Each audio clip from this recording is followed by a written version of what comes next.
We're glad to have you back. Now, the Central Bank of Nigeria, CBN, yesterday shifted the 299th meeting of its Monetary Policy Committee, earlier scheduled for February 17th and 18th, to Wednesday, February 19th and February 20th, 2025. In a statement, the Apex Bank said the announcement puts paid to the speculations and will put it to rest about the date of the meetings amidst delays by the National Bureau of Statistics, waiting to release the rebased consumer price index and, of course, the GDP figures. Now, in that report, in that write-up, it says, with the date now fixed, the attention of economic watchers is focused on the CBN's MPC to ascertain if there would be a hold or a hike in the monetary policy rate. Going by the current trends. The last MPC meeting held in November 2024 saw the committee members raising interest rates by 25 basis points to 27.50%. In the same vein, President Bola Tinubu last week returned to the National Assembly and requested that lawmakers increase the proposed 2025 budget from 49.7 trillion to 54.2 trillion. The additional revenue is sourced from the following agencies: government-owned enterprises, 1.8 trillion naira, Federal Inland Revenue Service, 1.49 trillion naira, 52% share of increase in revenue from 22.1 trillion naira to 25.1 trillion naira. Nigerian Customs Service, 1.2 trillion naira, a 52% share of increase in revenue from 6.5 trillion naira to 9 trillion naira. Let's talk to Mr. Robert Omotunde, who's the Chief Investment Officer at AfriInvest West Africa. He's live in the studio. It's good to see you again, Mr. Omotunde. Thank you for having me. It's always a pleasure. Yeah, I think finally we know when the MPC meeting for February will come up. But what are the fundamentals? What do you think? I think particularly is this rebasing figures that they're expecting. Absolutely. What more do you think will be worrying these committee members? I mean, nothing more than the staggering inflation level that we already have in the system. I mean, fixing the date for 19th of February now also tells us that perhaps we are going to see the rebased GDP and inflation figure before that time. So, I mean, next week, Wednesday, is almost here. That's so we should be expecting the rebased figures perhaps before the end of this week or very early next week. I think that what the MPC is trying to do is to have insight, into what the new figures will look like. I mean, if we all agree that the rebasing exercise will be, will give us a true reflection of what is going on within the economy, then it is important that the MPC waits for that figure in order to determine what next course of policy action will be. I mean, and if I look at your introduction, I don't want to believe that it is suggestive that there are two things on the table, either to hold or to hike, since there was no option of a possible reduction. Now, that brings to question, it brings to question whether the MPC is already satisfied with the current state of the economy and would want to continue on that hawkish stance which they have maintained over the last 1 year. The truth is that the numbers are not looking good when you look at it as it relates to inflation. We've had some quick wins, which we've seen, should I say, since the beginning of the year, when we saw moderation in the exchange rates, the currency. Too. Yes, there's been some sort of stability and some appreciation in the currency. Now, but whether this will be sustained are the issues that we will then begin to look at as the MPC prepares for this very important meeting. I would say, I mean, when you're meeting just after the rebasing exercise has been concluded, and we've thrown different things around as to what this rebasing exercise will do for us. But I think that one thing that will be very critical as an inference from whatever the figures turn out to be will be the policy measures or the policy leanings of government relying on the outcome of this rebasing exercise. And I think those are the issues we now begin to look at. It's not as worrying for inflation because I mean, if you look at projections around, it appears, especially when you look at the 2024 base year that has been selected, you may see inflation within the 20 to 30% region. I mean, if I do like an average of all the different projections that we've seen. Although personally, I think given some of the reductions that will be coming from, specific basket like food, which used to be 51% of the CPI and will now account for about 40%, by far the biggest, and some other, adjustments, compared to the fact that your base year, when you look at a base year at 2024 for the consumer price index, even if you pick any time of that particular year, 2024, it will be very strange because one of the things that rebasing exercise does is that it takes your base year or your base period to 100. Because what you're rebasing is, I mean, the last rebasing exercise was, in 2014, but it took our base year to November 2009. So what it meant was that if you look at that November 2009, the price index, that is the index of the consumer price index, read 100. It has to be a perfect 100 because you have rebased to that particular year. So if you are rebasing to 2024 and we choose a similar month like November, what it means is that your consumer price index will be at 100 in November of 2024. So for that same impact to now, mirror the reality of the economy, it's very strange how you will now see 100 becoming a 130. And if it's not becoming a 130 in 2025, you may not be able to print inflation at 30%. So that's why I believe that it's almost plausible that inflation may come to the region of the low 20 levels, that is, if not below it. Wow. And you will notice that the projection of the fiscal authority was to print inflation at 15% at the end of 2025. Yeah. So it's also possible that the government is looking at the possible outcome of this rebasing exercise in projecting its inflation. Now, what does that mean for us? Especially as MPC, committee is concerned, that is the Monetary Policy Committee is concerned. They will be looking at what, because like I said, if we believe that the rebasing exercise will be reflective of the reality. Rebasing exercise is actually something good and logical for every economy to carry out. Perhaps the challenge in our case is that we've not done it for a long time.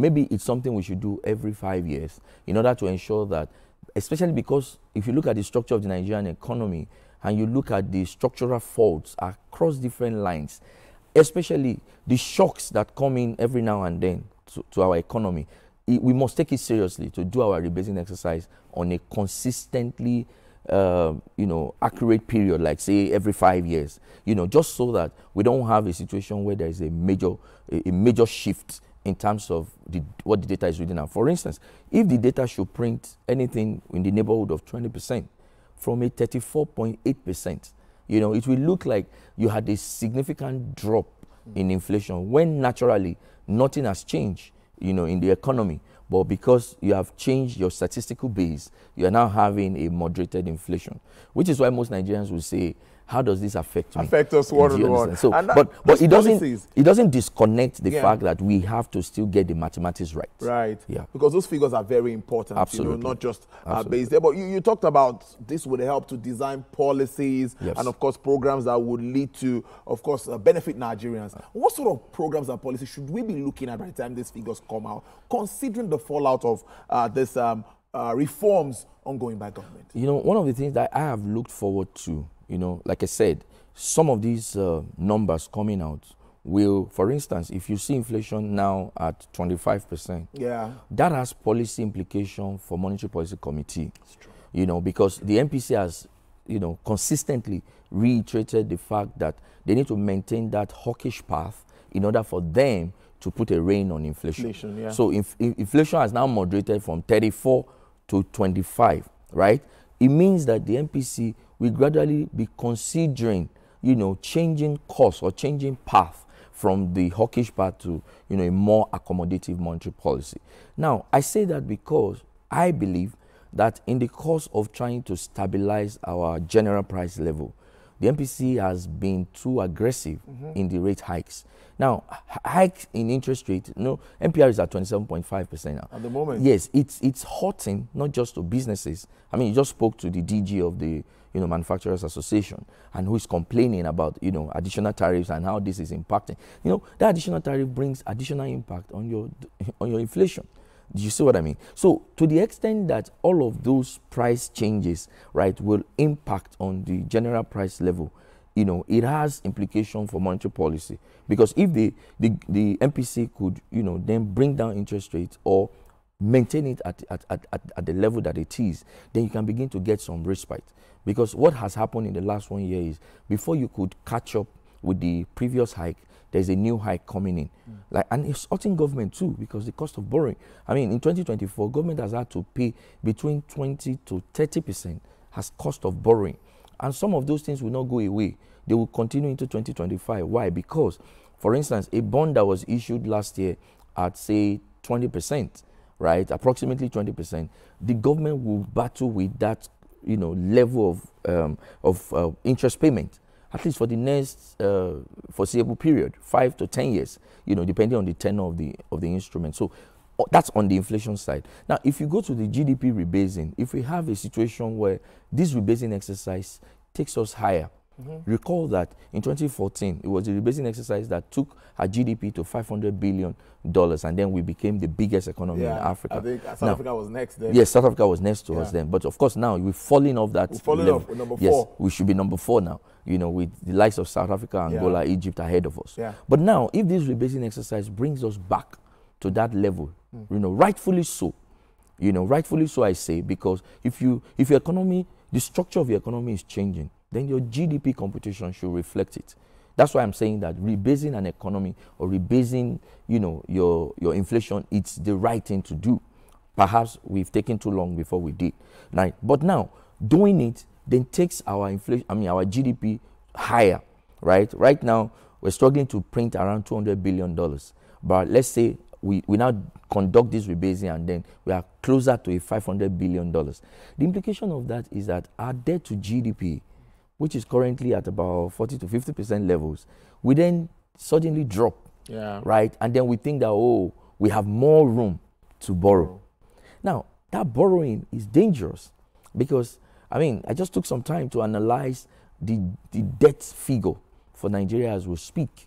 We are having, a total debt stock in excess of about 140 trillion or so, And if you look at the domestic stock of debt and compared to external stock, in fact, the external debt stock is more worrying because as at third quarter last year, we were printing at around, I think we were going around 43 billion US dollars.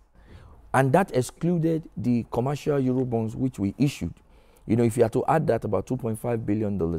So we're comfortably at around $45 billion of debt stock.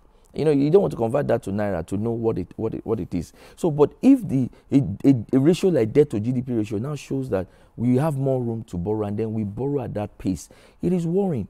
Because if you look at the revenue structure by actual numbers through the medium-term expenditure framework, we saw that we are around 12 trillion naira in revenue as at January to August. Now, if you do on a pro rata basis, right, it means that at the end of the year, we probably print at about, 18 trillion, right, for the rest of the year. Now, that 18 trillion revenue, is it sufficient to support, the entire debt stock for which you must also service? My estimate of our annual servicing cost is about 13 trillion naira on an annual basis.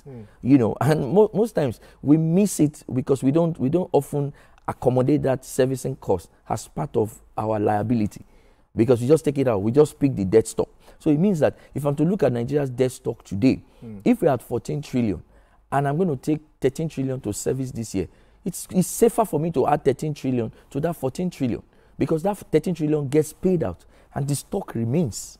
You see what I mean? Yeah. So it's the danger of borrowing. So we cannot continue at that pace where the revenue fundamentals are not doing as good. Yeah. You know, even though, I mean, for instance, look at this 54 trillion. Yeah, from 49 to 54. You know, I wanted us to touch on that before we wrap this up. To what implications? I mean, the point is, how will the government fund this?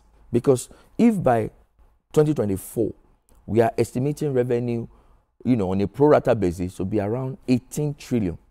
Now, even if we double that, which is not likely, right? It is not likely that we are able to double it.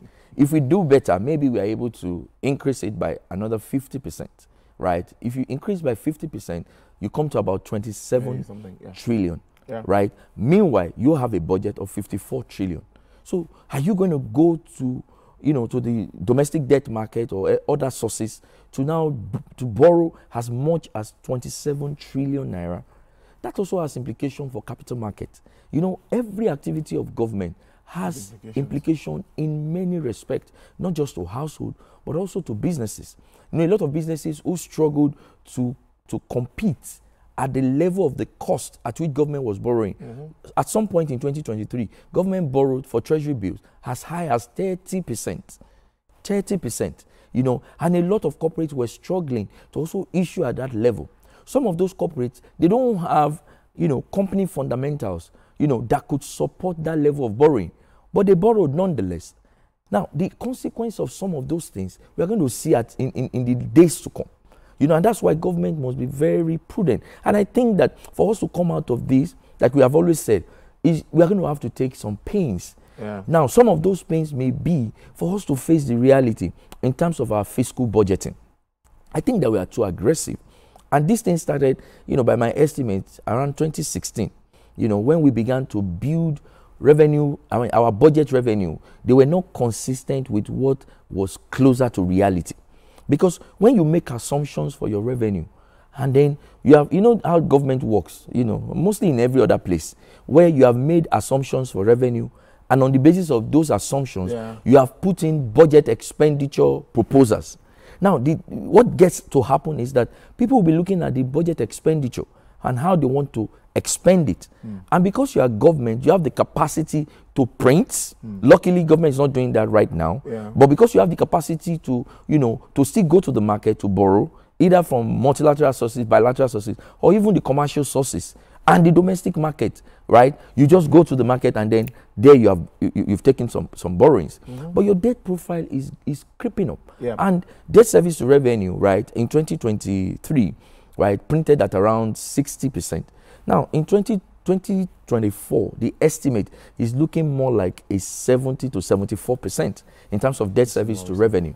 And that could actually worsen over time, you know, so which means that we need to take a break and be a bit more fiscally disciplined. You know, I mean, the way to justify more spend may not be government doing the spend, but government creating the environment to allow the private sector to come do the spending. Because definitely, I think the argument of government will be, you have to spend your way to prosperity, right? It's good to spend, but must the spend come from the government? I think that's the question we have not been able to appropriately answer. Because if we create right environment, for instance, that promote foreign direct investment, for instance, the capital expenditure, because kudos to government that this so-called increase has been done for capital spend majorly, right? So, but assume that those capital spending are such that you could address by some foreign direct investment. Do you understand? The government does not have to be directly involved. You know, and it will create more jobs because, you know, private sector will be able to manage some of those things more better, you know. So we need to take a break. 30 seconds. Yeah, we need to take a break. Interesting conversation. Honestly, it's always, time is never enough when I'm talking to Mr. Robert Omotunde on this show. But I must thank you so much for always giving insights into all of these conversations that we've had. Well, let's see what happens after the MPC meeting. I guess we need to have a talk after that meeting and this rebasing so that we see what needs to be done to move forward. Thank you so much. Let me get a handshake. Thanks for coming here as usual.